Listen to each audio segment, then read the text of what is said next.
Hey there, Banditos. Welcome to the latest episode of the Dollar Bin Bandits, where, as always, we fling open the doors of your local comic book shop and bring you interviews with your favorite comic book creators of yesterday and today.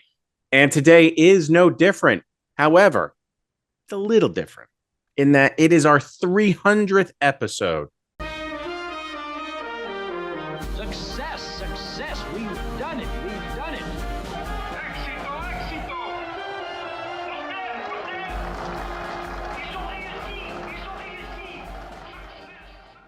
That's right. We've been doing this for so long, we actually have 300 episodes under our belt. Isn't that pretty damn cool, Mike? It's amazing. I can't It is. believe it's our 300th episode. It feels like we just started this thing, yesterday, but it's been a few years, a few seasons, and It's 300 whole episodes. So, thank you to all you out there who are listening, who are viewing. It's just been an amazing journey so far, and we only have more to go. It's pretty amazing. But look, what better way to bring you a 300th episode than with a comic book heavyweight, someone who is currently probably one of the biggest comic book writers out there. He's written for Marvel, DC, Image. He's doing his own work now, which is absolutely fantastic. We're talking about none other than Brian Michael Bendis. That's right. He talked to us. All right. We sat down with him. We got a chance to discuss some of the high points of his career. Look, he's done so much. We couldn't get to everything. And but we talked in depth about a lot of great stuff. And it's a great interview. It's a testament to how much Brian has written and how much he's done in comics that even in this humongous extra-sized episode, which probably tops out near 2 hours, or at least an hour and a half, that we feel like we only kind of glance the surface of his career. But yes, Brian Michael Bendis, I'm sure. But I was introduced to his work when he was just starting out doing the black and white noir and crime comics like Torso and Jinx. And then when I was actually at Marvel and he took over started Ultimate Spider-Man. I mean, what a huge deal that was. And then he just went on and on, different phases of his career. We get into all of it. Thank you to George Gustines, friend of the show, for making all of this possible. But without further ado, this is our 300th episode, 300th interview with Brian Michael Bendis. We are talking to none other than Brian Michael Bendis. How are you, sir? Hi, how are you? I love everything going on in your background. This Lily, if you told me you were in Joe Quesada's house, I'd believe you. It's like exactly this. So, look, this is where my wife lets me keep all my stuff. So, that's basically it. As you can tell, I have not yet found that corner of the household. So, oh, I just assumed you angled accordingly. Yeah.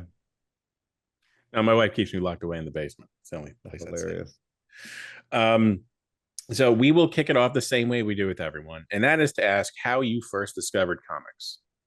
Oh yeah, I discovered them at a very young age. I have very young memories of comic books, and it certainly was where I learned how to read. I was like learning the art form, and I have a very strong memory of the day I figured out that someone was making these comics. Like I was very young, and the credit box kicked in. Like it wasn't just something I skipped over. It was like, oh, these are the names of the people who make these. I like that. Oh, that's a job. That's a job you could have that someone will pay you for, that you can make someone feel like I feel right now. Yeah, I think I want that job. And I never changed my mind. Like what I was like 6 years old and nothing else. That was it. That was the track of how to learn how to do this, learn how to do any of it. And everything I was doing as a teenager, everything I did as a young adult was in pursuit of learning how to do this. that usually happens quite late for some folks in terms of figuring out that there are actually people behind these wonderful stories and worlds that we're reading about. But it sounds to me like you made that connection quite early. I did. I remember George Perez being one of the first names I memorized. Like that was for my age group. He was so stylish. There's a lot of artists that drew very much like John Buscema or Sal Buscema. That was very much that what you saw in a lot of different things, but George really stood out with just craft, and so I memorized that. And from there, it's, as you well know, it's a hole that never can get filled of information and things you need to know and whatnot. So I did turn to my mother. I stood up at the Passover table and I announced that I would be the artist of Spider-Man. And then sat down. And years later, my mother, who would be the only person who remembered this, and I remembered it, but wasn't sure if I was remembering it correctly. My mom goes, "Hey, do you remember Passover when you stood up and said, I'm going to be artist of Spider-Man? Damn, you got close. God, what a call. You really just like Babe Ruth that you're like pointed to where you're going to hit the ball." And, it was, so yeah, I get credit for myopic pursuit. Not many people can do that. I've seen Yeah, it was people, weird. they they have aspirations of doing one thing, and obviously life takes them in a different direction.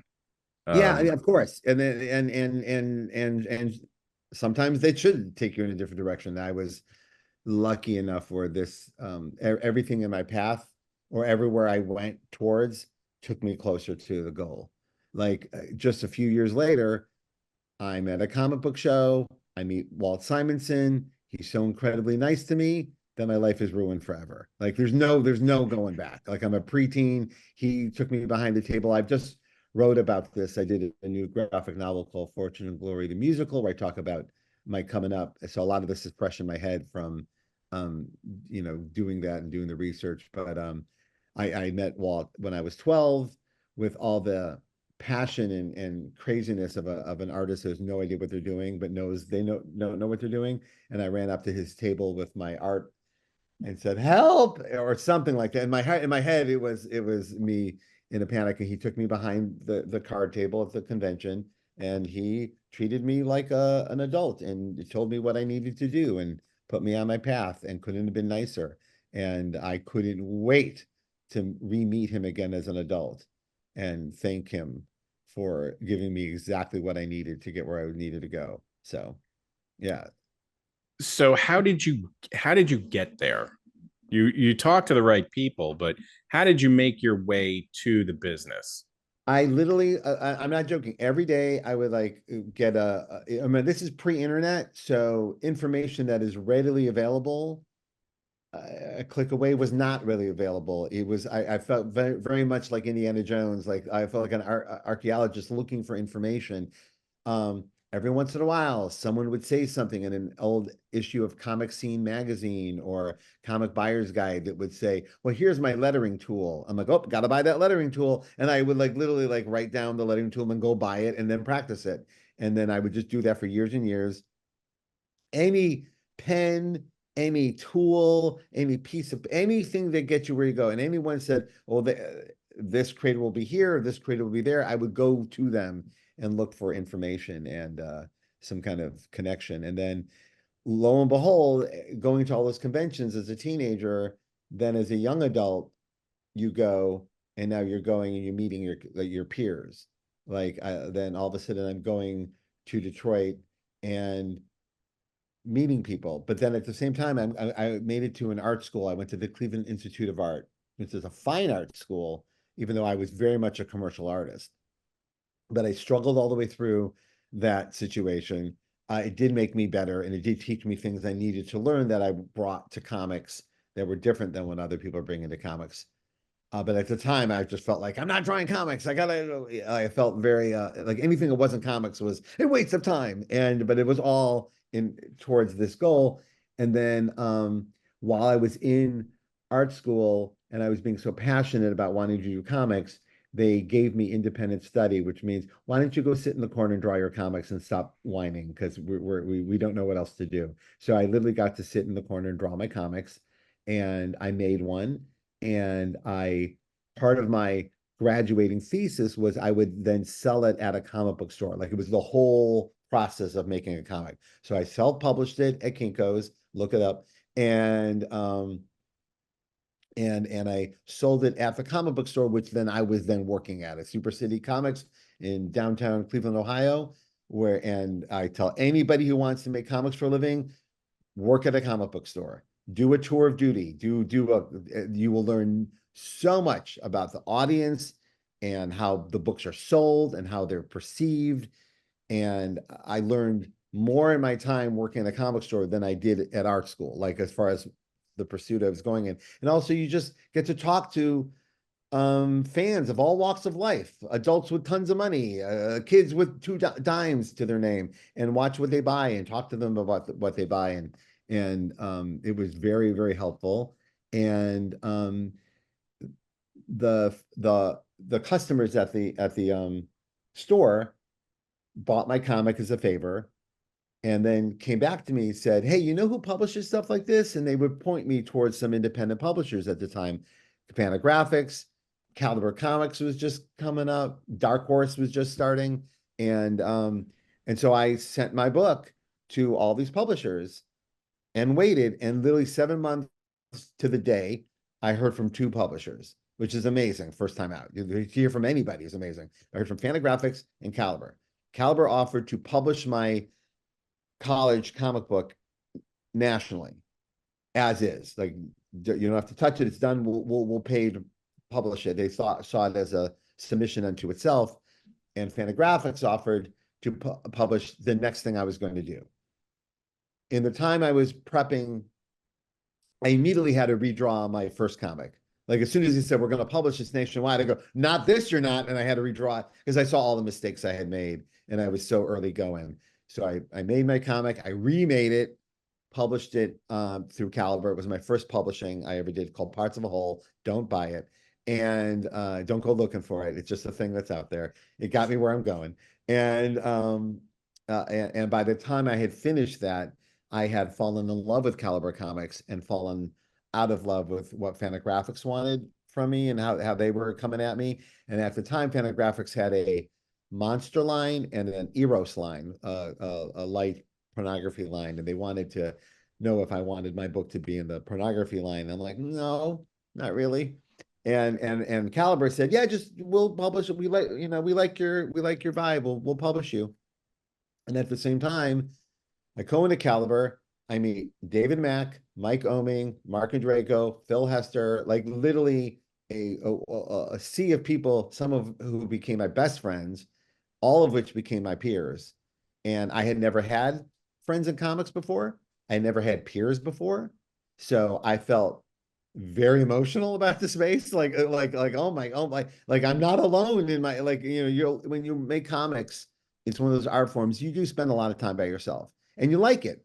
But at the same time, you're like, oh, I'm by myself. And then all of a sudden, David Mack is picking me up and we're going to conventions together. And that was 30 years ago. And he's in the other room back there.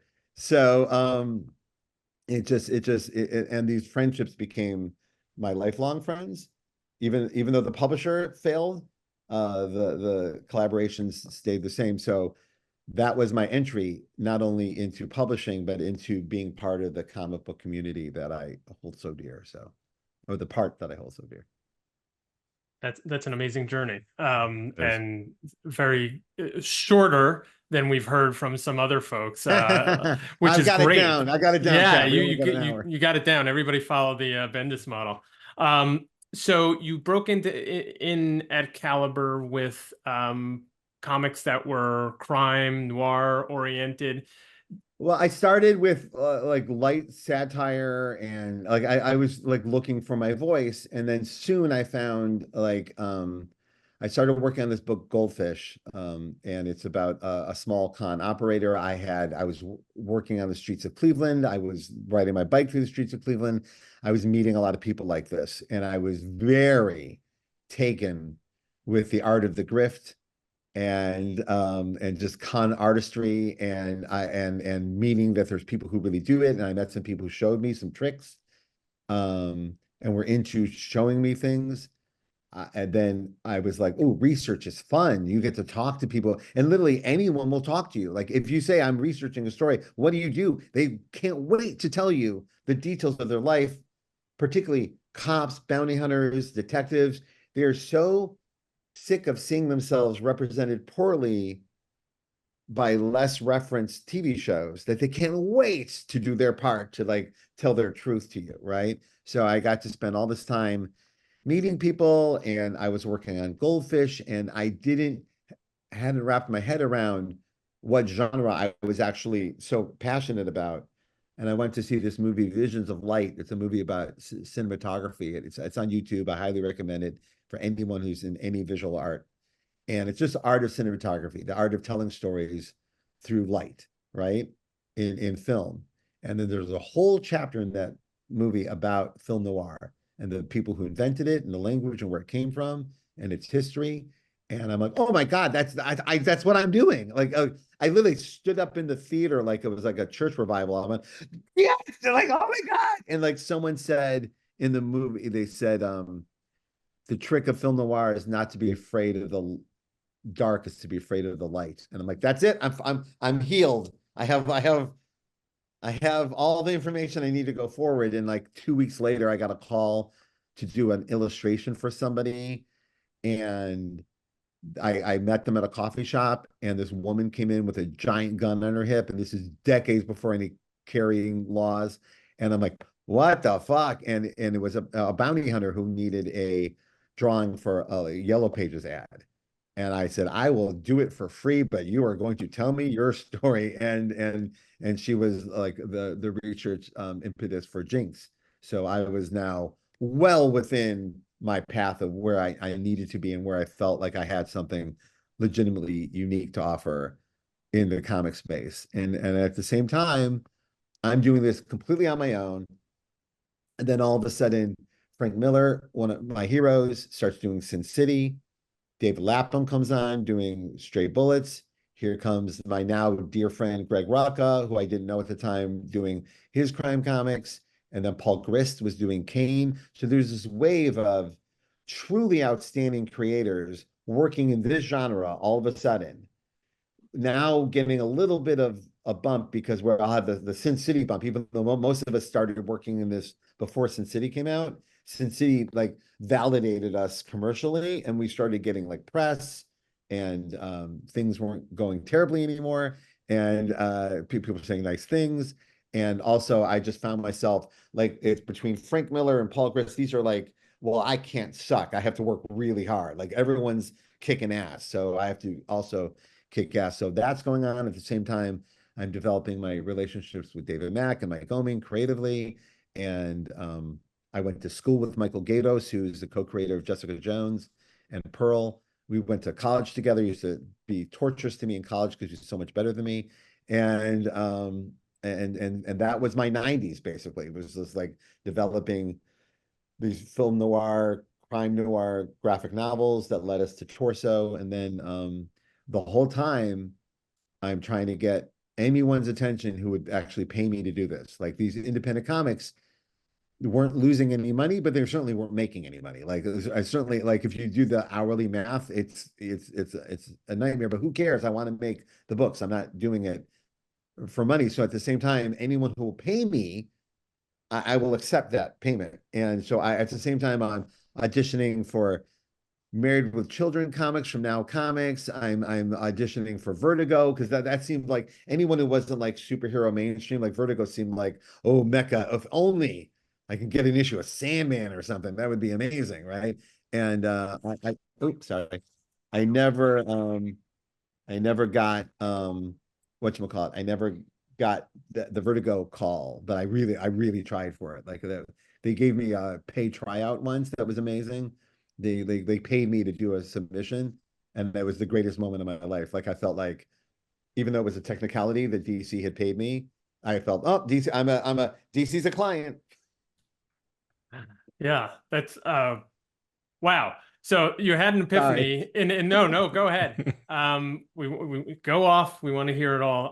You had an epiphany in this movie theater. I just wanted to back up for a second, wonder about as you kind of fell into this world of crime and law and all of that kind of stuff. And, you know, you have this environment where other artists are working kind of in this space. Like uh, how much of your art, because at that point you were definitely, you know, a writer Writing and artist, drawing. was Yep. informed by this kind of genre, and how did it, I guess, play off of black and white, right? Because you were doing a lot of this genre definitely lends itself to black and white. Did you want to work in black and white first and then you sort of found the genre, or vice versa, or is it just kind of all came together? It's a little weirder than that. Number one, I felt myself really attracted to the black and white artistry. And when I was working in black and white at Caliber, there was a lot of creators around me, like Guy Davis, if you know the names, Guy Davis and Vince Locke, and Jim O'Barr, who's doing The Crow. These are the people who are working at Caliber at the same time as us, right?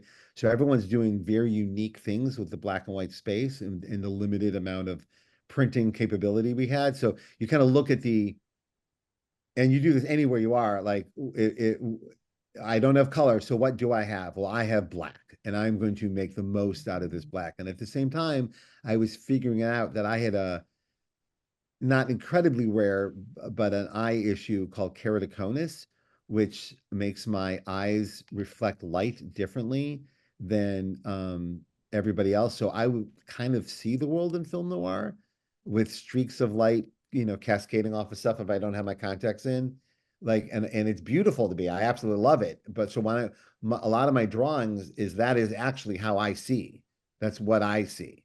So, so my attraction to it was more than just, oh, black and white. It's no, you're the high contrast of your life is what's in my art. So it was a mixture. And then anyone who's doing something interesting with the space, I'm just completely in love with and trying to learn anything I can from them, which includes Scorsese and Soderbergh, like and going all the way back to, like, you know, the film noirs of the 30s and 40s and 50s.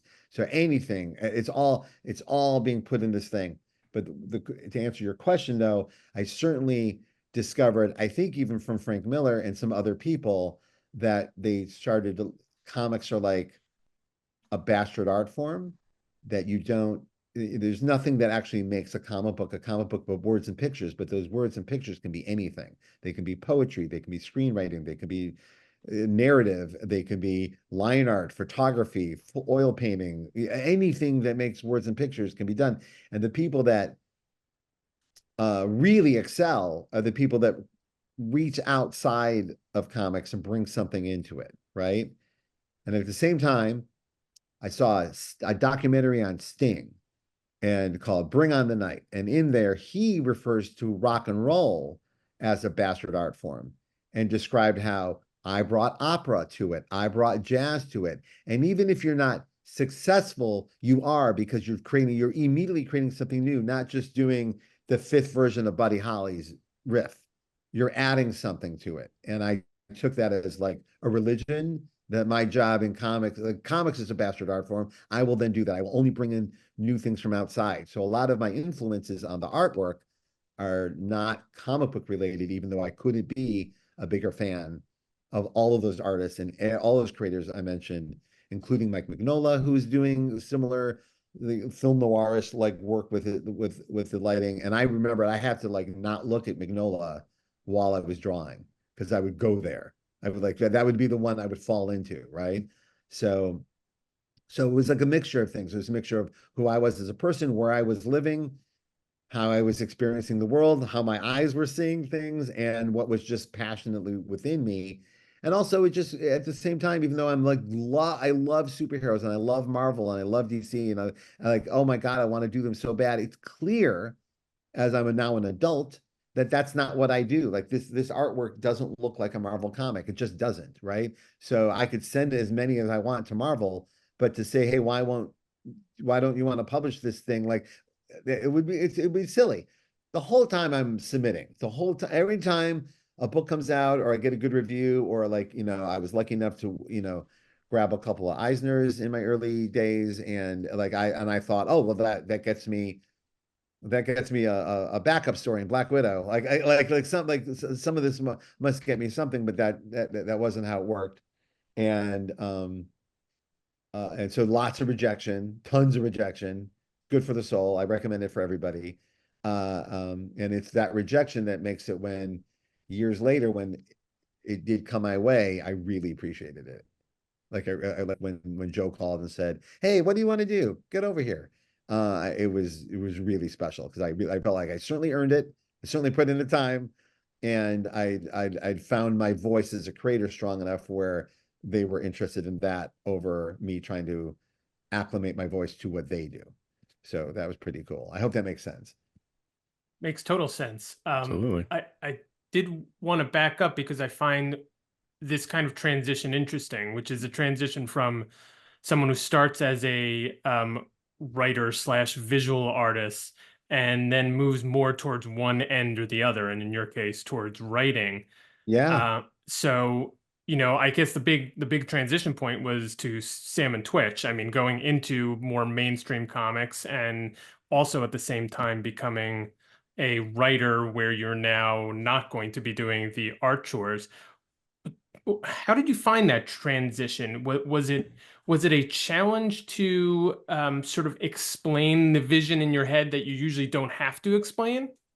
I talk about this and I teach comics as well, and it's the story I lean on the heaviest because um, it's where I learned the most about myself and collaboration, and like I'd made some big mistakes in this space and I learned immediately from them, and I was very lucky that I was teamed up with people who were patient as I was figuring it out.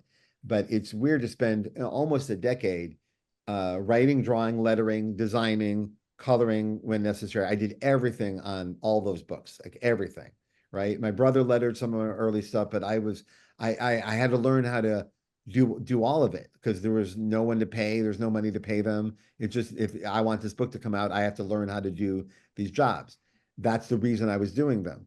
It then became the greatest asset I had walking into Marvel because by the time I got there, I had the shocking respect of editors who knew I knew how to draw. I knew I knew how to like I knew how to do all of this. So I was communicating at a higher level of collaboration than I thought I was because I had empathy for how long it takes to letter something, or I had empathy for what I'm asking someone else to do, right? Um, at the same time, I made a lot of mistakes because it's hard when you're doing 10 years of writing and drawing your own stuff. It's all storytelling. Every choice you're making, every line you draw, every letter correction you make is storytelling. It's an edit, right? So when I time I get to Sam and Twitch, I didn't know where the writing stopped. So I would write the whole script and then I would draw elaborate stick figures. And when I say elaborate, like you've seen storyboards by Scorsese, the little stick figures. No, they weren't that. They were like rendered like on news on notebook paper, but I would draw it in the kind of like passion of I want you to understand that I'm trying to make this easy for you. Like I'm trying to show you everything that's in my head. And for a couple of years, that's what I was doing, where I was like writing it, laying it out, and handing it a full script and thing, and say, "Here, do this." And some of my collaborators were genuinely happy to just, "Oh, great! Here, I'll just sit and like, I'll do that." But as I got older, a couple things happened. One, I got fired off of Sam and Twitch when I was working with Alex Maleev, and I got to see what Alex's work looked like writing with Todd. And Todd didn't even write scripts. He called him on the phone and told him the story. So he went from full script with layouts to Todd telling him the story. Right. But Todd telling him the story and him going to the art board, I was immediately almost humiliated by how much better Alex's artwork looked when I wasn't like all over it with my layouts and struggling like that. Like he didn't need any of that stuff I was giving. In fact, he needed me to back the fuck off. So when Miracle Miracles, we are soon reunited on Daredevil, I got like a do-over. I like to come at him with like, I saw what I did on Sam and Twitch, I saw what Todd did on Sam and Twitch, and go, oh, right in the middle is the good stuff. And then so when we hit the ground running on Daredevil, it's because we had like a lot of practice issues on Sam and Twitch and the learning the lessons that were well learned. Around the same time, I start working on Ultimate Spider-Man and Jessica Jones, and I'm doing the same thing. I get a call from Mark Bagley, who I didn't know. We weren't friends, and but we were put together like a boy band. And he calls me. He's from Georgia. He's a lovely Southern gentleman, and with the most polite voice, said to me, "Hey, these layouts, I don't do that. That's my job." And I'm like, "Oh, I'm sorry," because I could tell. I know this is coming from a good heart, but it's actually kind of my favorite part. You don't have to do it. You stay there. And he was so nice about it that I was doubly embarrassed. Like it would have been better if he called up and yelled at me. Like I would like, but being so kind about it, I went, "Oh, I'm the worst." And then I called up my friend Michael Gatos, who we were working with, and we've known each other for years. And I said, "I'm sorry, are my layouts annoying you?" He goes, "Not annoying me." Which is not like I love them. But he said, I don't mind sitting in front of the TV and just drawing. I kind of like to zone out and draw. So it's cool that you did it. But and so I immediately stopped doing layouts for people. I did hundreds and hundreds of them. And when I see them now, when I find them in a drawer, I'm like, oh, like such a megalomania. And so these are lessons of finding the line of collaboration, learning to trust collaborators. It wasn't that I didn't trust them, I just didn't trust myself not to communicate to them. So now like right now I'm developing something with a few people, and I'm at that space where I know what I was like 20 years ago versus today, and I'm like, this part I figured out. This is, yes anding people instead of going, no, do this, is a much better way to live your life. And that's where I've been literally since the day Bagley gently told me to cut it out. Sounds like a healthier place to be. It is, and I tell him all the time. I don't like it's just a little moment for him, but it was a huge moment for me. It was like it was, one I think about it all the time, still to this day. I wanted to ask about some of your non-comics code content that you wrote. What was your reason for doing that?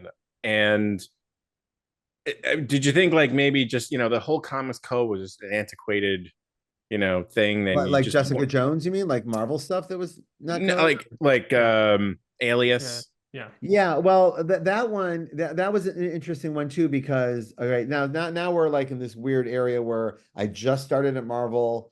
Joe and I became really good friends quickly, which was like a big surprise to me. Like we really dug each other, and also like David Mack was there first, and David that kind of pulled me in, and Joe knew me and David like knew our friendship, and he had one with Jimmy Palmiotti. Like he knew he liked this whole energy. So and we became trusted friends quickly. And um so one day I found out I got let go from Sam and Twitch, and I called Joe and I said, I just got let go from Sam and Twitch. And he went, great, we were just had a meeting about doing a crime comic in the Marvel universe. We don't know what that means or what it is, but come back with something. And I developed Jessica Jones, and I wrote like 11 pages of a script. I didn't write an outline because I'm terrible at them, and it's always feels like an outline is like, here's a joke I want to tell you. In fact, why don't I just tell you the joke? It takes less time actually, and if you laugh, buy it, and if you don't.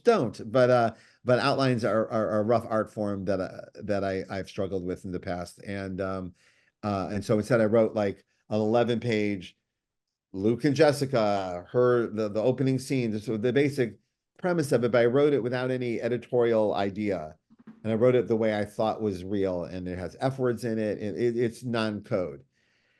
I handed it into Joe and Bill Gemma, who was running the place at the time, and it was the reason I was on Ultimate Spider-Man. And I said, here, I'm handing this in as a discussion document. I know you don't publish stuff like that. I'm not crazy. I know you don't publish stuff with the F word in it, but I want to have a conversation about this. So let's talk about it. He calls me up. Bill Jemis calls me up and goes, what do you mean why we don't publish this? I go, you don't publish this kind of stuff. He goes, why don't we? I go, I don't know, but you don't. So I just wanted you to know that I knew. And then he goes, I'll call you back. And then he hangs up. And then like a day later, he goes, we're doing this Max line, and it's not going to be code, and don't touch a word of it. Don't change it. Don't edit yourself. And I'm like, really? And I was like, that was so much more than I'd hoped for. And I remember the reason the first word in the script is the F word is because I'm like, well, they're going to stop me eventually. Let me get one in before they shut it down and before they change their mind. Someone's going to change their mind on this. And also, I thought that's not. Let's just make it very clear what world we're in now. Like this is, you know what I mean? Like sometimes it can look a little like immature, but I mean it to be like, no, we are here now, right? And I was relieved that it took off and the retailers supported it, and like all of it was new. Like there's a lot of reasons not to support it. New character, new line, new imprint, like F word. Parts of the country couldn't carry it. Full stop. Florida couldn't carry it. I was in a store who like, told me they were whisper carrying them, and our printer wouldn't print it. And that was a thing that happened back in the day where it was rejected at the printer. And this was a printer that actually also printed pornography, like the like magazines. So we were confused what was going on here. There's no pornography in Alias. Right. Just the intimated sex suggestion. Yeah. Yes, the suggestion of intimacy is, and we found out pretty clearly that the interracial relationship was not going to be printed at this printer. And so we just moved it to another printer. But even that was like, it got us a little press. And, you know, I was like, wow, what's happening? And like, all of it was like, wow, that's weird. Wow, okay. And then Jessica Jones is on TV. Did that plant the seed for mainstream Marvel to kind of forego the whole comics code? Yes, Bill, and that has nothing to do with me. I no saying it or no thing, but I did have a seat at the table when Bill Gemma said, "Fuck the code. This is bullshit. These things are decades old. They're not talking to us respectfully. They don't understand our art form. In fact, it's holding back the art form. Let's just stop it. We will edit ourselves." And for the most part, yeah, they're pretty good at it. It was cuffs that did not need to be on for a corporation. I remember when that happened.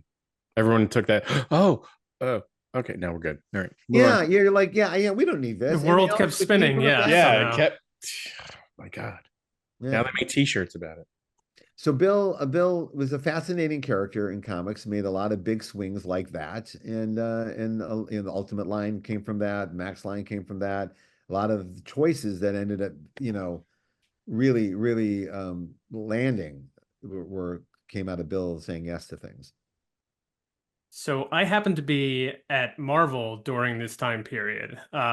First in Have I said anything wrong? licensing. No, you've not said anything wrong, and I have often had to sort of not dance around, but basically, you know, give the or provide the good and the bad of that era, because there was good and bad. I mean, they're the big swings, big swings.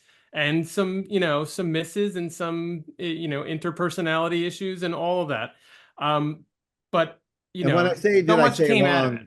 I mean, do I remember any of it wrong? Like that's my biggest, as a writer, you tend to like, yes, embellish it as you go without even realizing you're doing it. And then all of a sudden 20 years go by and the people are like, I wasn't even in that room. But, recently, someone reached out to me and said, "Hey, I just talked to Tom Brevoort. He had the same answers you had." I'm like, "Yes, good." Yes. That's the only person who would know the truth too. So good. I was going to say, when Tom Brevoort backs you up, you're on solid ground. Yeah, that's what I think too. From what I remember. So I wanted to go back because we're just kind of jumping all over. Sure. We talked about Ultimate Spider-Man a little bit, but I remember when I was there, that was a big effing deal. When that came out, that was like almost to the point where internally it sounded like they were staking the company on this new line. There was a lot going on in that. Yeah, I remember going like, I'm in certainly any position just to hold on for dear life and see what happens. That's the only thing I can do is just write my ass off and do the best I can. But I went from begging them for like a backup in the Black Widow miniseries to it's Spider-Man and we're all in. And I'm like, oh, Jesus Christ. It was quite something. Yeah. What are your memories of how a guy known for darker, grittier crime, black and white books was given the assignment of a bright teenage resetting the Marvel universe in many ways book. How did that all come about? I mean, I know Well, it was through Bill and no, it was through Joe, but Joe. This is Joe yeah. is the reason I got hired. Joe was the one who wanted me in there. Joe read my books and called me. Joe, with David's blessing that I'm not a jerk, Joe called me up and said, "Hey, what do you want to do if you came here?" Which is a call you'd get from a creator. I found other creators go, "Well, if you came to Marvel, what would you want to do?" They're just Mhm. trying to get a sense of what you'd like. And then I said, I've now found out what I say, what everyone says. I want Doctor Strange, Nick Fury. There's like a list of characters that everyone thinks I might have a shot at. Like, you're definitely Right. not giving me X-Men, but I Yeah. might get a Nick Fury miniseries. So let me pitch that. And I want to do it. Uh, um, so I pitched Spider-Woman and the Nick Fury series because I was obsessed with Nick Fury versus Shield miniseries when I was growing up. And both they said yes to. One was going through a Spider-Woman miniseries that was going to happen through Marvel West. The Marvel West had a publishing place, and Marvel West shut down in the middle of us making the book, and then never told us, and it never happened. So the book just disappeared. There's some artwork of it online. Rick Mays was the artist. It was so gorgeous, I couldn't wait to do it. It didn't happen. Then Joe calls and goes, "You, David Mack, Bill Sienkiewicz, Nick Fury." I'm like, "Yes, please." And then, um, long story short, that didn't happen either. Not because of us. Story go. And I got to now know Bill Sienkiewicz, one of my heroes. And when that didn't happen, I was like, I'm going to the back of the line again. Like it happens where some shit doesn't work out, and you just feel like you have to go back into the employment line again and see what happens when it's your turn. And instead, Joe calls me the next day and says, "Could you do me a huge favor? We are way behind on Daredevil. Like, Daredevil's kind of off the rails. Kevin's shooting a new movie. He's not coming back the way he said he should. How about you and David go do Daredevil for a while and let me give me a few months to get my shit together, right? Would you do me that favor?" I'm like, "Would I do you the favor of writing the book that made me want to be a comic creator with my best friend? Was that something that's a favor that you would like me to do for you?" So I did it, and that was our first book and I by this time I will say there was a little different in my attitude, and I felt like instead of trying to be that which they wanted me to be, let me just be the best me and give that to them. Not in an arrogant way, but let me just do me. Let me just do it. So I wrote the first couple of issues of Daredevil, I think in a fevered weekend, and I handed them in, and they're very different. They're not like what was going on in Daredevil. They're people can see they're very different. And I go, either they're gonna love it or they're gonna fucking hate it, and there's nothing I can do about it. And the next day he called me up and goes, "Hey, listen, do you like Spider-Man?" And then told me the what was a long protracted birthing period for what would become Ultimate Spider-Man. There were other creators involved, there was other people involved, other takes involved, and it wasn't really landing. And they had come to a meeting where they were, "What's missing?" And someone basically said they don't feel like real people. And then Joe had just read my Leapfrog son story, and he goes, "If he can make Leapfrog a real person, I think he can do it to Peter Parker." So Joe said, "Brian writes," he goes, "Brian writes characters. I thought he was a crime guy. He's a character guy. That's my bet that he's a character guy." He goes, "I think you're a character guy. That's what this needs." And I felt so seen. Like I felt so loved. And and then all of a sudden, not only am I getting Spider-Man, I get to do Spider-Man over from scratch, and I get to peek behind the curtain to see all the mistakes other people made and to see what those looked like. And I don't mean to, I'm not sassing on anybody. I've made mistakes that other people got to see and go, "Yeah, don't do that. That doesn't work." So that was this position I was in where I got to see two or three versions of something and go, "Oh yeah, that doesn't work," including what I think I would have done without seeing it, which is your first draft is a word for word exact imitation of Amazing Fantasy 15. Like it's not broken. It doesn't need to be rewritten. No one says, "Oh, someone should fix this." Like no one is saying that. No one thinks Peter Parker is broken, right? So seeing what was, not unlike, remember when Gus Van Sant remade Psycho and you're like, wow, that's weird. Why'd you do that? It would, instead of it reading like that, which is the best version you could hope for, I did see, oh, I have an opportunity here to really like open this up and really get in. Let's get to know Ben Parker. Like instead of just being two panels and a scruff of the hair and see ya, let's really, by the time he goes, let's miss him. Let's like, oh, he was my uncle, all right, that kind of thing. So I at the same time, I literally stumbled across a quote from Stan Lee saying that Amazing Fantasy 15 is 11 pages long because that's all the publisher would give me. I wish it was 100. That's what he said. And I went, I feel like that gave me my permission to like do a 6 issue or I think 7 issue adaptation of those 11 pages, right? And really like get to know the characters and all that. So that's where I was. So it was but if you really look at Ultimate Spider-Man, particularly those first few years, the crime writer in me is front and center. There's evil billionaires. The Kingpin is a big part, and the Kingpin's place in Peter's life there is this is the time, and we all know it, that age where you realize, oh, some of the world sucks, and it always will. Like some people aren't going to jail no matter what, and Kingpin is definitely the Kingpin's never going to go to jail, no matter what I do. So what am I as a 16-year-old going to do about that? And that became like one of the longer arcs of Ultimate Spider-Man. If you really look at it, we kind of like pivoted back and forth between Norman and Kingpin, back and forth between story arcs for quite a few years because each one of those were escalating and changing and turning him into the man that Peter would be. I want to discuss um, your work with artists. I mean, you've mentioned, some of the artists you've had a chance to work with, just an amazing list. I want to know, like, how important is it to you, the relationship between the artist and the writer? And two, like, do you get to choose, who you work with? You've worked on some just really amazing characters, story arcs, world changing content, and the art has always matched, perfectly with what you're doing. Do you get to choose who you're working with? You do.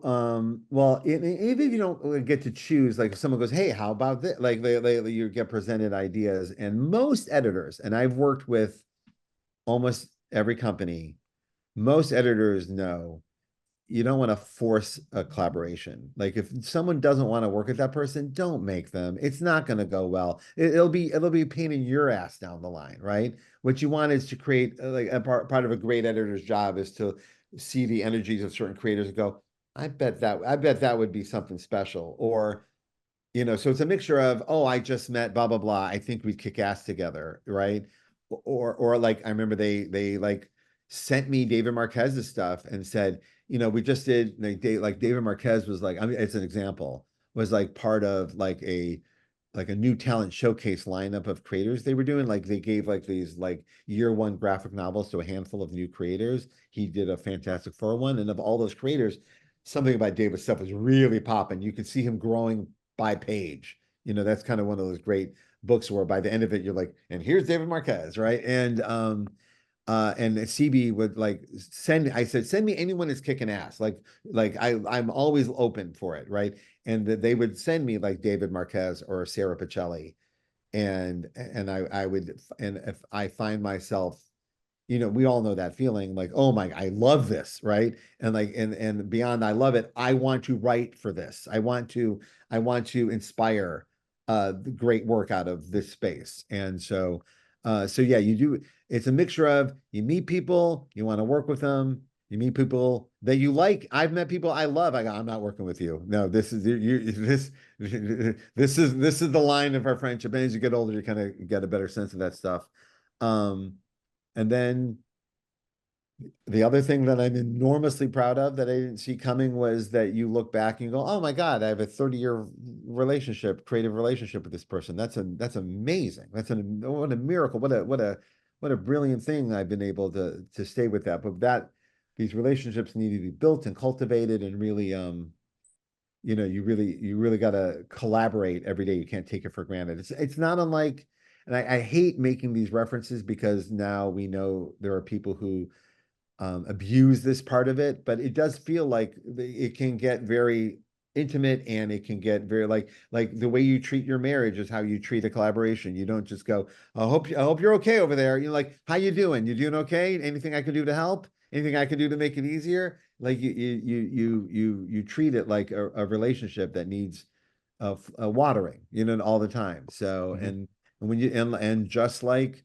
a friendship or an intimate relationship, if you don't give it what it needs, it can go badly, right? It can particularly people who are alone in their room all day with imagination, thinking thoughts. It can easily people easily can turn things into things that aren't things. So just keeping track. So I am. It's a mixture of my friends that I came up with that I love making stuff with, that we're all on the same page and we know how to push and inspire each other. Meeting young creators and being there for them when they're landing their first planes or developing who they are, to be there for their first stuff is really special. Kind of addicted to it. And then if you're lucky enough to get in a position like I've been in the past where maybe we can call Alan Davis. You think maybe he'll say yes? Like, I don't know that guy, but I love him. Can I work with all my heroes? And I would absolutely take full advantage of my time at Marvel and DC to get them to pay for me having the experience of working with Bill Sienkiewicz or any artist that I thought was appropriate for the assignment, or let's create an assignment that would make this a special situation. And the fact that I got to work with Neil Adams and even got to George Perez's last pages of Marvel were on our Avengers. It's just every little thing like that was just magic. I got to do an Avengers run with Walt Simonson. And not only does it feel great, it feels like, I don't know, you're giving them you're sharing your safe space with your heroes for a moment, like giving them a little time to just have fun and go nuts. And yeah, so that's why you'll see, particularly on Avengers, be me and Mike Diodato, who we came up together, and then, oh, he needs a break. Can Howard Chaykin come in? Like I'll try to because that's what I want. And then, but also, I think early on, my first time I got to work with people who I admired growing up was on Ultimate Marvel Team Up, where I was able to call people and say, hey, you want to do an issue of Marvel Team Up with me? And I would literally I was this pie in the sky, crazy calls. Like the people I called, you would laugh if I thought there wasn't even a chance I was going to get a yes, but some people were saying yes to things that surprised me. So I'd always double down on it. And I remember when Bill Sienkiewicz said yes to doing 3 issues of Ultimate Team Up with Daredevil and Punisher and Spider-Man, I was like, oh my God, I'm in heaven. And then the letters came in, and a few of them were like, where did you find this kid? Like to them, it was Bill's first, it was their first experience, right? So, and I realized, oh, I remember thinking that too when I first discovered someone. I thought, oh, they've just been birthed in reality because I've discovered them, right? And then you get to go, and then you get to tell that person, oh, that's Bill Sienkiewicz, and that you're about to have a fun little trip to Elektra Assassin, and so being able to also selfishly get to work with my heroes, but then introduce them to people who may not have seen them before gets super addictive. It really is exciting. I'm glad you brought up Did that Ultimate. answer the actual question? Yeah. Okay.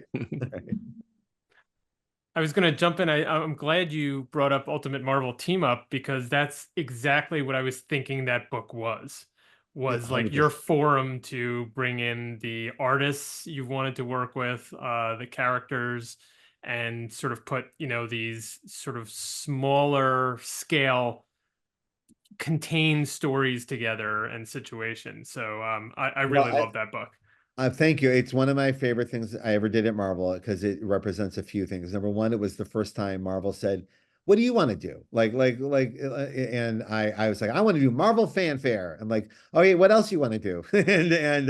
And I do want to do Marvel team up. And I go, "What if it was Marvel team up, but in the form of Marvel fanfare. Like this is if the Ultimate line is supposed to be this brand new line of comics for new readers and people outside of the normal thing, let's make one book that literally expresses the art form. Let's show them Bill Sienkiewicz and Matt Wagner and Phil Hester and Ted McKeever. Let's go for a ride. I mean, none of these voices freaked me out when I was a kid coming up. I would once in a while see an artist and go, "Oh, that's not what I'm used to," but you kind of sit with it for a while, right? Like let's be that. Let's have one book that surprises and delights and challenges slightly, but at the same time, these are all masters of craft, right? So the people. And also some of these people like never get calls like that. Like Ted McKeever was really excited to do Doctor Strange. Like it was really exciting to make that call, right? And like Matt Wagner was the first person that was nice to me in comics. First person I called, and by then I was addicted to collaboration. So it was me going, I don't have a story. What do you want to draw?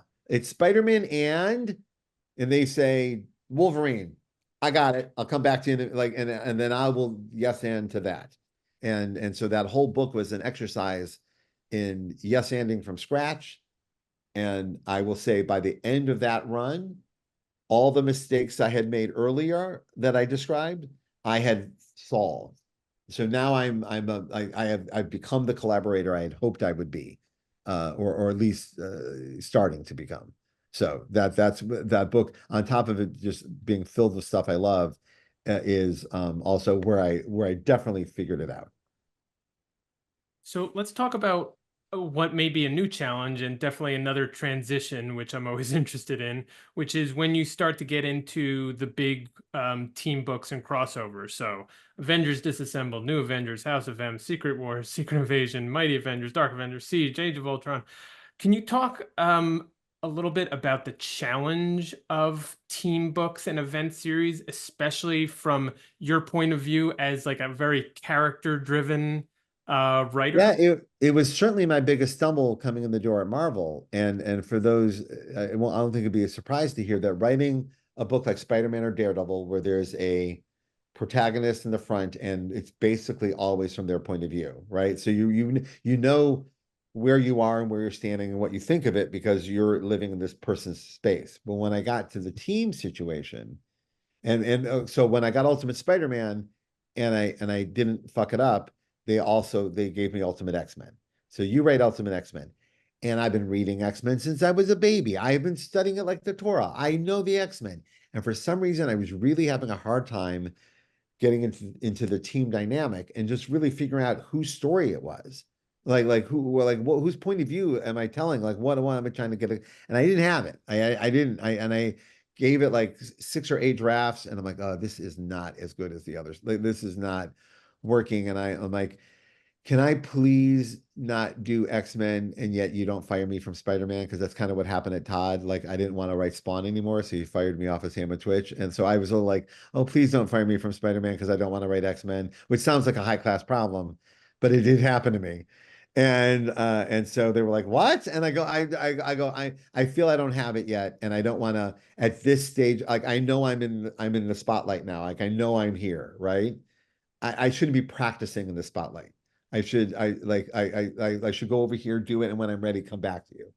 And so but I felt deep failure. Like I failed I'm a writer. You should write. You should be able to write anything, right? And I didn't have my take, so I stayed with it. And then Mark Miller came in and just wailed it like in 2 seconds, like without like any effort, just boom, boom, boom, boom, boom. And I was like, there, yeah, that's it. And so when the gig came around again, 33 issues later, or whatever it was, I grabbed it because I was like, I will not fail at this. I will. And so from that very first page of Ultimate X-Men, which literally has Ultimate Spider-Man in it, because I said, what I'm going to do is I'm going to take Peter and I'm going to walk myself out of my book into this book. I'm going to be as gentle as I can be. And then it was like Spider-Man Wolverine team up that turned into an X-Men, like we meet them one by one, and then I'm now a team person. And so, but all the time I'm thinking you have to be as good at writing team books as you are at writing solo books. And then when the Avengers came around as a gig, I remember thinking, and they were literally like casting off of a pitch that I had thrown out there. Like, why isn't Wolverine and Spider-Man on the Avengers? Like, but not for me to write, just like putting it out there as an idea to talk about. And then it was becoming a serious thing that might happen. Like, yeah, like when the publisher stands up and goes, yeah, why isn't Wolverine on the Avengers? Like, oh, okay, Wolverine's definitely going to be on the Avengers now. And it was my gig to lose because Mark already had an Avengers book. So I went to Joe. Like I wasn't here to get. I'm very happy with Daredevil and Spider-Man. That was more than I'd ever hoped I'd ever have. Like that was like so that like Avengers. I'm like no, and then I walked out of the retreat and I was devastated with myself for saying no. Like I didn't say no. I said no out of fear. I said no. I don't think I could. That's terrible. And I walked. There was some kind of party at a bar somewhere, and where Joe was, and I came in the middle of the night, and I said, I want to do it. He goes, yeah, I know. I didn't even listen to you. Like I was just waiting for you to get there, and I was like, thank you. And then that's where the Avengers came from, and what I would do. And from the moment I took on the Avengers gig, everything about making sure that every character and the whole Marvel universe is being revealed and affected by every choice that we're making. And I took it very seriously. And I had Tom there, who had already been the Avengers editor all through Kurt and George's amazing run and so many other projects. So I had this amazing editorial voice, looking at me side-eyed, waiting to see what I'm going to do, but immediately helping me get there. Avengers took off on a level they weren't expecting. Now we're remember when I came to Marvel, they were in bankruptcy. There was, you remember, you were there. Yeah. So we went from bankruptcy to the numbers we were getting a new Avengers going, oh, okay. Cut to, hey, Joss Whedon can't write X-Men this summer because of like the Firefly movie. Do you want to do like a team up of Astonishing X-Men and New Avengers? Do you have a story for that? And I did because of Wanda now being the biggest threat to the Avengers and the X-Men. Like that was an idea that was percolating and like, oh, that's exciting. And if you look at House of M's first issues, it says an X-Men Avengers crossover. And then it kind of goes away and just becomes House of M. Like it just becomes its own book. It's not the crossover anymore. It's like a Marvel Universe book. And because that's the audience was treating it that way, they weren't treating it like a crossover. So Marvel stopped treating it like it. And now we are in the event business. It was literally built just to make the summer, right? And then we kept building and building and building until it became an actual event with actual consequences and things are changing. And then Joe turns to me and goes, oh, let's get rid of the mutants. And I'm like, oh my God, what? And I'm still reeling from getting rid of Hawkeye. Now we get rid of all the mutants. And so we were off to the races. And that around the same time, I was doing a book called Secret War, which was a painted miniseries, like an evergreen story that wasn't attached to anything. They call them evergreens or just a story. And that also started to get treated as an event by the retailers.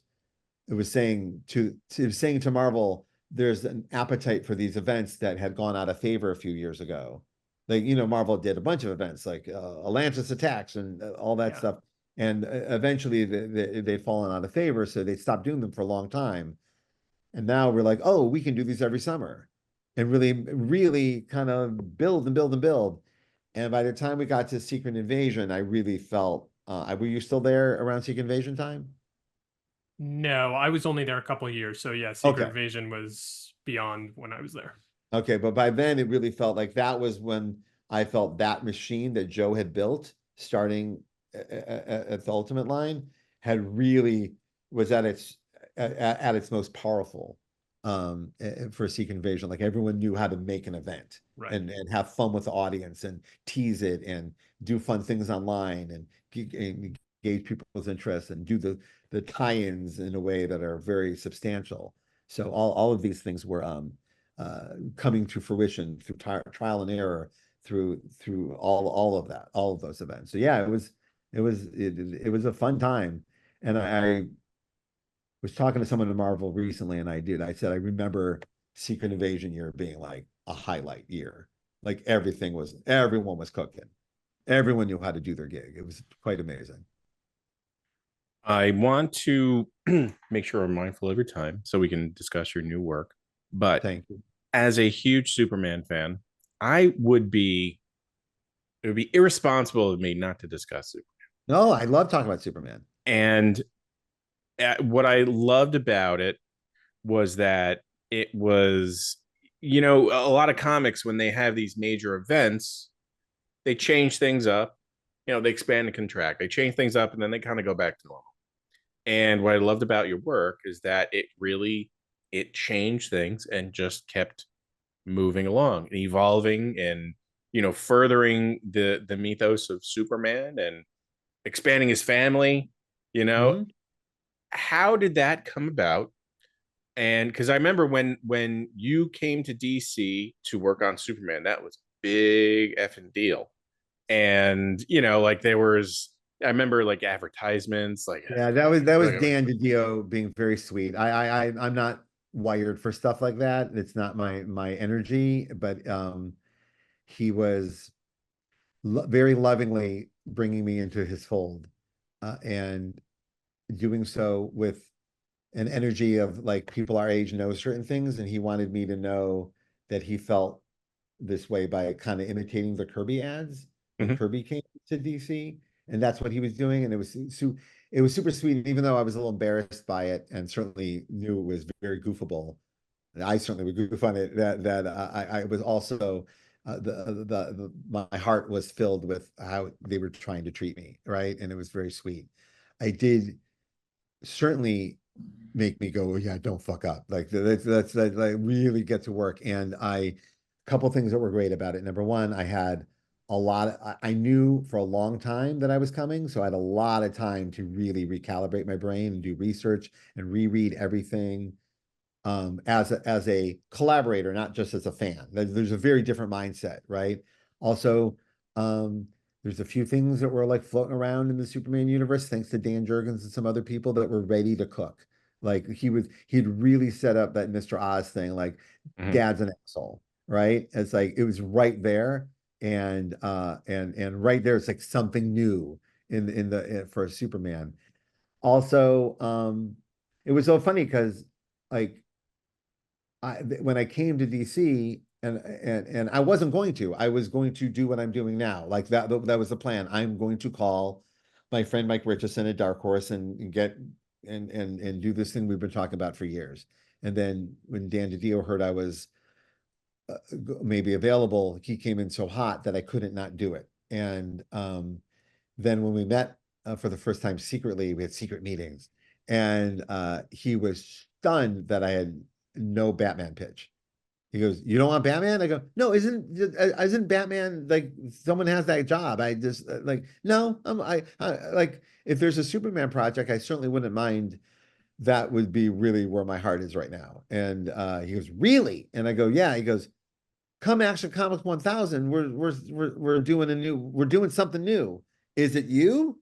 And I go, "Is it me?" And then he, because it was a little sooner than we had originally planned, but it's Action 1000. It's right. You got to take the publishing shot when it comes. So I got to make my debut at DC in this beautiful book filled with all the great creators, more than I certainly deserved, being there. And I told him I want to write, one of my great moments at Marvel was that Jessica and Luke's marriage was never a drama. they were very happily married and they dealt with shit together. Because I was sitting there going, I was like, all these Marvel retreats where they're breaking up Peter and MJ, like all this debate about like marriages don't work in comics. I'm like, love my marriage. What am I like? What am I like? My marriage is completely inspiring to me. Why? So I want to write that. Like, so I did that in Jessica to kind of prove no, that like it's there's no false drama here. And that's why I saw Lois and Clark. There's no, it's not, it's them against the world, right? And Right. also, she's never in danger. No one is coming after Lois. That is never happening. We've all read Injustice. We know what happens if you do something to Lois. Don't, so Lois is safe, right? To be the best reporter that I wish lived in the real world. And so I pitched that to that it's Lois and Clark, and they have, by all definition, kind of a special needs child. Not like he's different than other kids. He needs different things. And now he's a teenager, and I reflected on that a great deal as a parent. So I said, what would be the most interesting? What would be interesting is that for Superman to really lose something tangible, which is his son's youth, right? But then at the same time, there's like, it's bittersweet because his son survived a drama because they raised him right. Like he never, and then so he comes back older, but he had his bar mitzvah, not to, like he's now a man, right? And a man you could be very proud of. And that was exciting to write. But I knew there are, and there was things I didn't want to do, like reading all the DC encyclopedias and stuff, like the year to years, and like I read them all, and when you read them all at once, it's kind of like reading like all the catalogs, the Diamond catalogs. It's like little synopsises of every story that was ever told, and you would see certain patterns in DC comics over the years. Like no matter what the storyline was, it was always Lex Luthor at the end. It was always haha, it was Luthor the whole time. I'm like, all right, I'm not. That's been done. Like that bell has been rung. So I'm gonna make a list of bells that have been rung and bells of which I wish would be rung, and go for that, including, and also DC was very clear with me, like, we like you to create new characters. Like no one is creating new characters for us, so we will reimburse you for creating new characters. And that's where Naomi and the Red Cloud and all the new cast members of the Daily Planet came from. That I just wanted to fill up the world with some new stuff and be as additive as possible without taking away anything.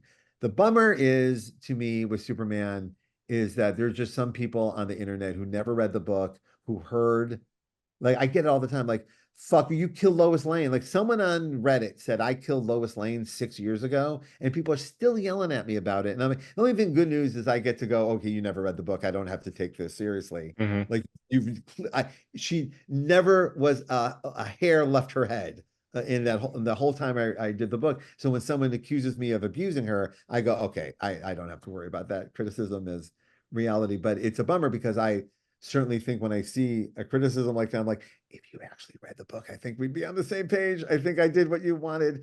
Like, your relationship was great in my book. So, at least to me. So I will say I am thrilled I wrote Superman as a Clevelander. Like Cleveland was very kind to me writing Superman. I got a brick from the house, the Schuster house.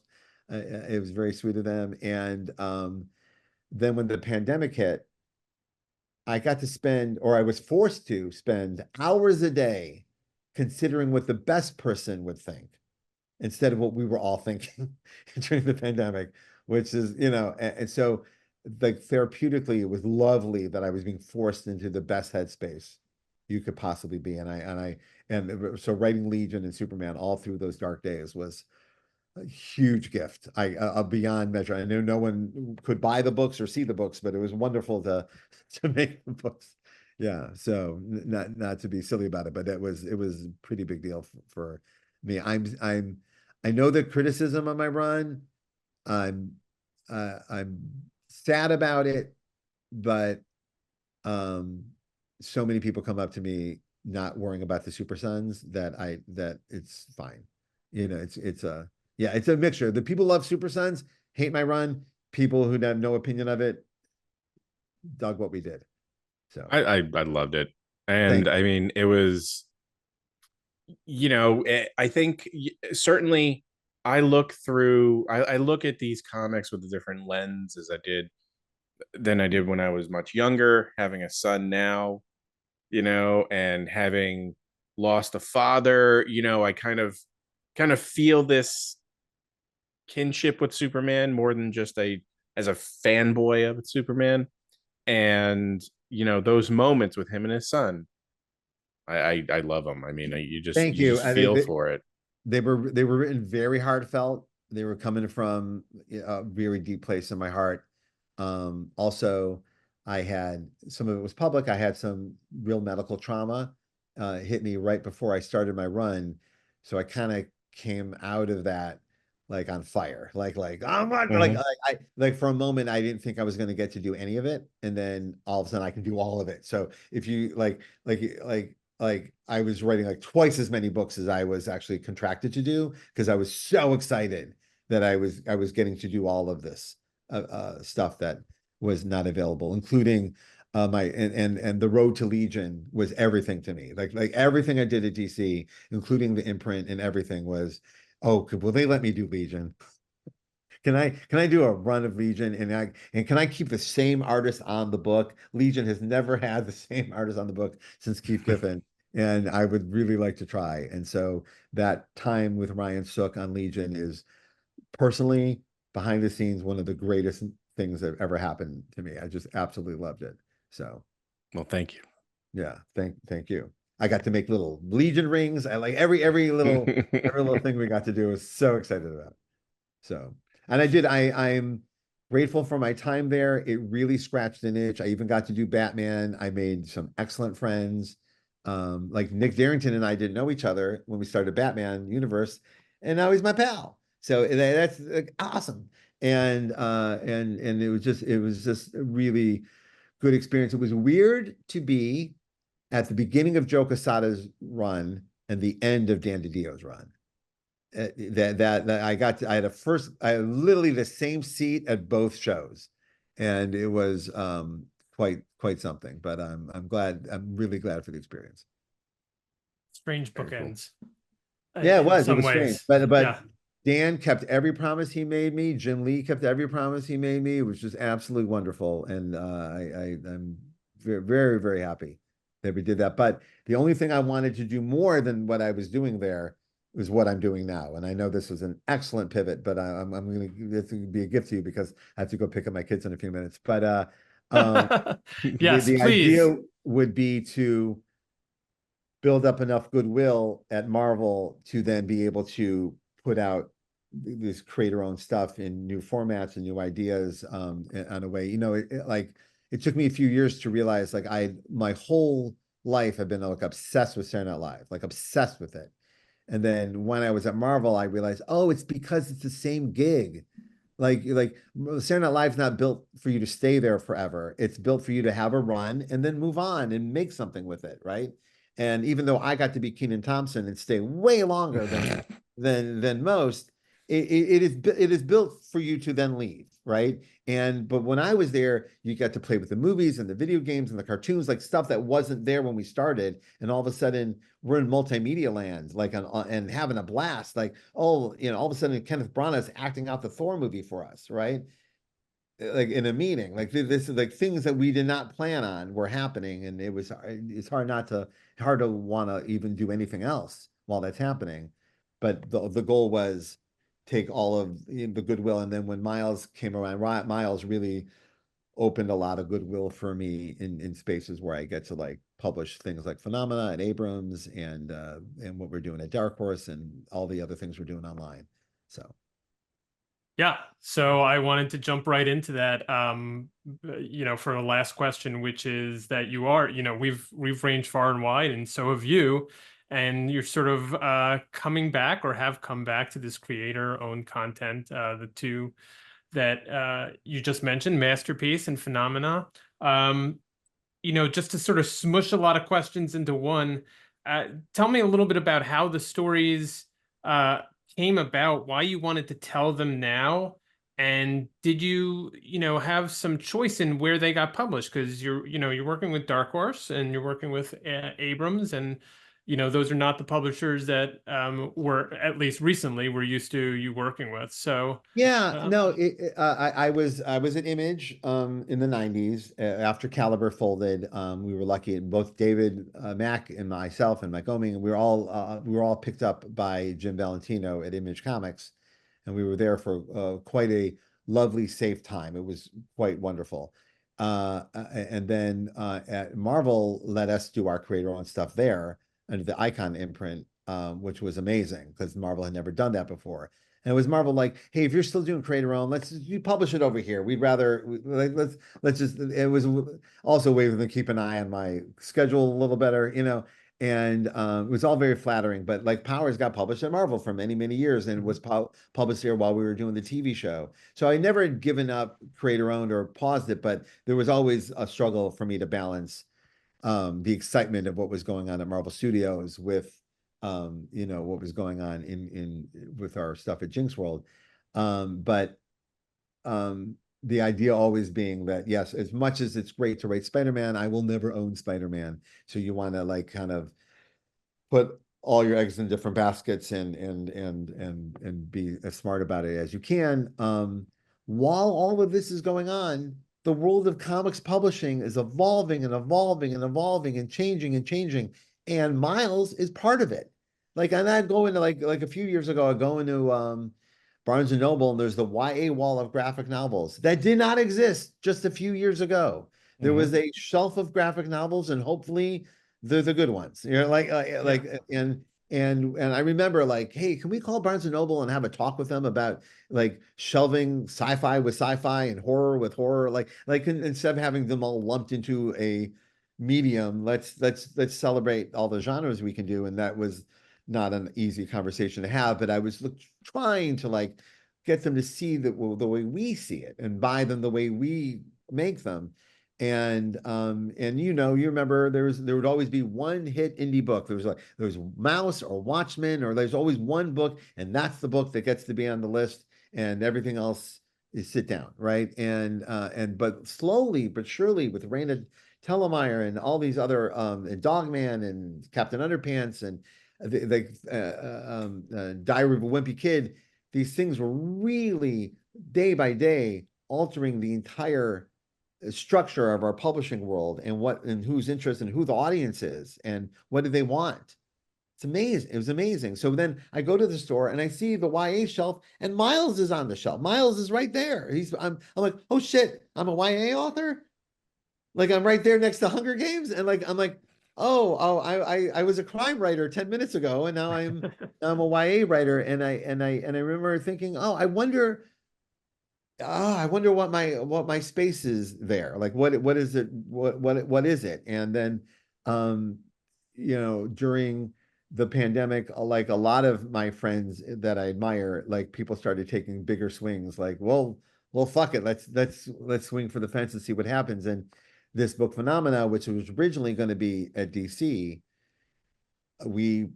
I showed it to my agency, who showed it to a lit agent, who became my lit agent, who took it out to sell it like a real book, which I had never done before. I had always met a publisher and pitched, right, in the independent comic book thing, and then had relationships. But this was pitching to people I don't know, buy it for what it is. And we were able to get a couple of offers on Phenomena, Abrams being the one that was most appealing on numerous levels, including being in the same space as Marjorie Liu and Alex Ross and the other people that they were publishing. And that worked out wonderfully. I have another book coming out through Macmillan with another artist soon. So the on top of wanting to do all this new stuff, the space in which you can do it had evolved, and then everywhere you go, and I've even tried Kickstarter or the Webtoons and all these other spaces that are available that were not available just a few years ago, and so I get to enjoy the author's life of putting out a graphic novel versus the hamster wheel of it's going to the printer on Friday, no matter if you finished it or not. So there's a more elegant way to publish things that I was unaware of, and that's what we're doing here. And at Dark Horse, I'm local. I'm in Portland, Oregon, and that's where Dark Horse is located. Also, quite a few other publishers, but Dark Horse like basically owns all the real estate of Milwaukee, Oregon. They have like warehouses and offices, and Mike Richardson has a big compound here. And I have, because of comics, gathered a lot of relationships and friends over the years, including Diana, who you guys just talked to. And Diana is the reason I teach here in Portland. Like Diana would put me in spaces and go, this is where you go now. Like you're now a teacher. And I'm like, okay, now I'm a teacher, because she's always right.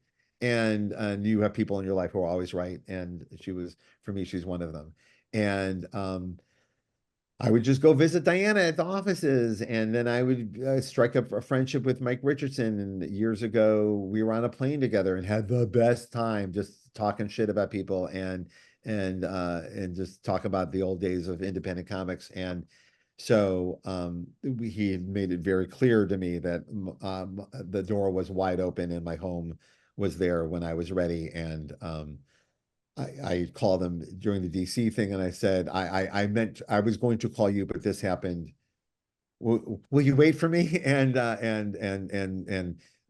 thankfully, Mike, another person in my life who's kept every crazy promise they made me. And so even I was at lunch with Mike today, and me and David Mack went over there and had lunch and had a great conversation about what we're going to do next at Dark Horse. And the entire time as I was in Image at Caliber, we would pine at Dark Horse. Dark Horse had the legends. Dark Horse had Frank Miller and Mignola and John Byrne, and they were all like, doing their new creator own thing. And we're like, oh, if only we could be in that space.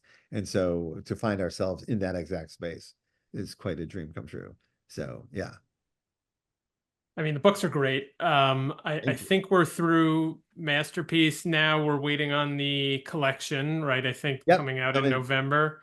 Yeah, so the big one's coming out soon and you can order right now. They're available for pre-order. Is Masterpiece, which is a brand new crime comic I did with Alex Maleev, who we did Daredevil and Scarlet and Halo and Spider-Woman together. People really like me and Alex together.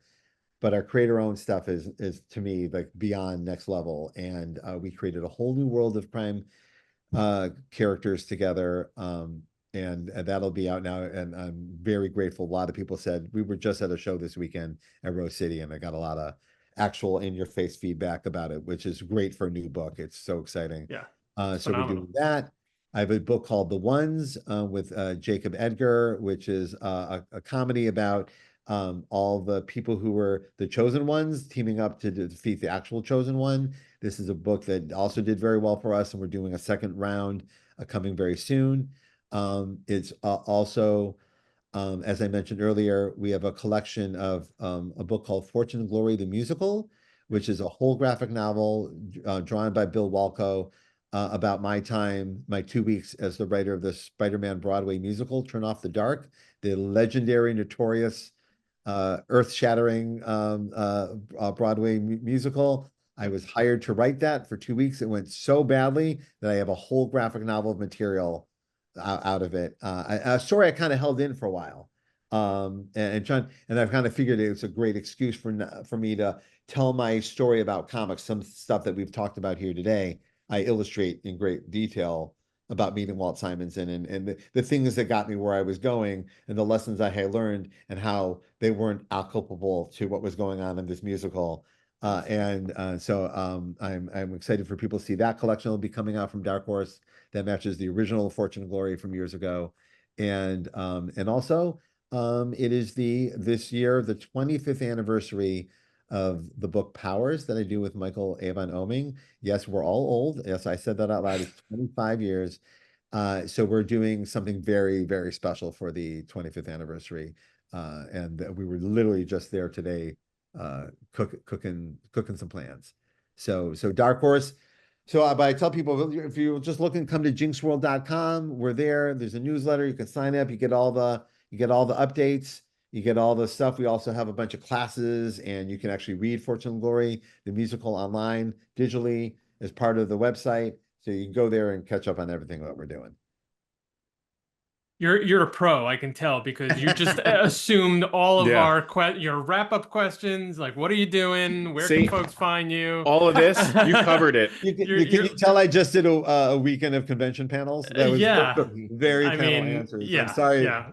But Sorry we if it was might a as well little. just like, mute ourselves and go off camera. You just take it from here. I'm sorry, that was a little more polished than I actually am in my head, if that makes it any better. None of this is that organized up here, so. We're gonna hit record and just walk away. All right, you guys. Well, Brian, we appreciate your taking the time to talk with us and answer all these questions from your past and of course what you're doing now. There's so many more we left on the table, so Is there hopefully we any can get question that you were wanting to ask, like even a little bit of a feisty question that you wanted to bring to the table that feisty you question. wanted an answer Well, we for? did get the Ultimate Marvel team up, which is one of them that I put on the cutting room floor, but we got to it anyway. Actually, I just want to know. Go ahead, Joe. How long did it take everything that went into House of M? Because I remember, waiting for those issues to come out, as you said, a summer event. And my then, girlfriend, who's now my wife, I would go, Humble brag. go to the comic book store when it was still open and go get it. And, I'm supposed to go pick her up. I was like, no, I'll be there in a few, because I would be sitting in a parking lot reading it. And I just found it to be so much fun because, I mean, there was stuff that hasn't been done. Again, it was an event that changed the status quo of, of the X-Men, and kind of reverberated for years to follow. How long did it take to really kind of to build that and map it out? Well, it's funny because it sometimes when things are coming along, it doesn't take long at all. Like you've heard like the songwriters talk about how that they wrote that song in 15 minutes, right? And you're like, yeah, because for 3 years you're churning brain butter to get there. Like and it flew out of you in 15 minutes, but you were cooking it the whole time. So going back to my years reading West Coast Avengers and dealing with the tortured history of Wanda Maximoff throughout the many years that I was reading her as a fan,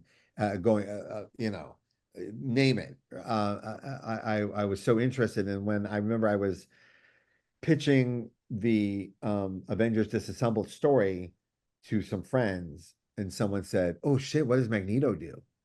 And I didn't have any Magneto in my story. I wasn't thinking dads and daughters. I was just thinking her and her journey. But then I went, oh shit, yeah, that's a story. And then when they said, hey, what do you want to do for the summer thing? I go, Magneto's reaction to Avengers Disassembled. And from there, you go, okay, so what's if Wanda is the biggest threat to the Avengers and the X-Men, what's the threat? The threat is this reality changing, like she can change reality. Okay, so what is the worst and this goes back to your early question, like where does the crime writer come in? The crime writer goes, what's the worst thing that could happen? What's the most fucked up thing you could do right now? And that's what Elmore Leonard teaches you. Like take your character, throw them against the wall, and see what they do. Don't be gentle. Give them one of these and see. Some of them will cower, and some of them will find a strength in them they didn't know was there. But that's the superhero version of that idea. Is what's the worst thing Wanda could do? Let's do it, right? Now, what the funny part is, I think you guys will enjoy. There was one moment years later where I think I turned to Jason Aaron and I think, are we just doing all the what ifs we read as a kid? Like I think we're actually making them continuity, which is funny. And I think someone actually called us on it at one point, like, but not consciously, but that idea, like the what ifs were often the version that we couldn't go there at that time, but now we're in a place in our publishing where we could go there or take it to a state. So this idea of she's going to remake the world and give everybody what they want. Everybody's getting what they want. So nobody complains, right? Except Wolverine. So Single coolest moment. so I mean, as that, but that if once you have that, it all falls into place. Now you start going, well, what is now we're doing character work. What is Carol Danvers want? That was one of my favorite things I did in House of M was Carol Danvers wants to be Superman. Like, why isn't she Superman? She's got all the powers of Superman and all the character of Super. Like, why isn't it at that level? And that idea went all the way to Kelly Sue's. Like that seed got planted all the way to the brilliance of what Kelly did. So, going through every character and Joe was like, get rid of the mutants. That's what she's gonna do. She's gonna get rid of the mutants. I'm like, I'm gonna get my ass kicked, but we're doing it. And to this day, I still see that meme show up. Like people like put up different words in the like, God damn, I got a meme. everyone, I think it's one of the things that people keep clamoring for in the movies in some form. They want to just hear Wanda say no more mutants in the movies. Yep. I Which mean, is we're amazing because when I did it, they went, yeah. oh, they lost their shit. I didn't mean to scream in the microphone, but there's been a few times where something happened in the movies that we did originally in the comic.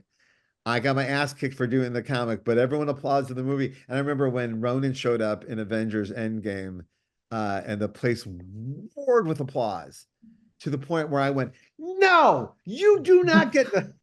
Where were you when I did it? Yeah. You just stand. But You don't no, it's not. But deeply jokes aside, what an honor it is to be validated for an idea. Like sometimes you have to put out a new idea, and the audience has to kind of acclimate to it or not. Both have happened, and so and people won't even remember how much shit I got for Ronan. I got a ton of shit for Ronan. Now all people do is compliment me about Ronan. It's the craziest thing. So comics. What are you going to do? But yeah, for asking how long it built, it was these pieces were lining up well, and when they start to fit together well, they fit together quickly, and that's pretty great. Now the fallout is you get to going back to your early question about events. Joe's take is it's really about what happens next. It's really the event, and that's great. Like he didn't care for Secret Invasion. He loved where it was going. He loved the Dark Reign, Dark Avengers thing. Like he couldn't wait to get to it, right? And I remember like it's always about what do you get out of it. So it was like what do we get out of, and like every one of them we got more and more out of them as we went. Like new status quos, new characters, new relationships, tragedies, like new stuff, but all earned through story. So that was a big one. And also coming up as I had through Secret Wars and Secret Wars 2 and things that might not have worked the way we had hoped as kids, I had that in me. Like, don't like what bullshit looks like. Don't do the bullshit. Like do the best version of all of this, or at least try to, right? So that was always in our heart while we were going. So we have our lessons and the lessons of all of our forefathers. And we're back.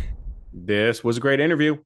I'm not going to sugarcoat it, and I'm not going to be modest. This was a great interview. We had a great time talking to him. He's done so much. He's written so many, status quo changing story arcs that really just affected, the overall universe that he was writing for, whether it's DC or Marvel.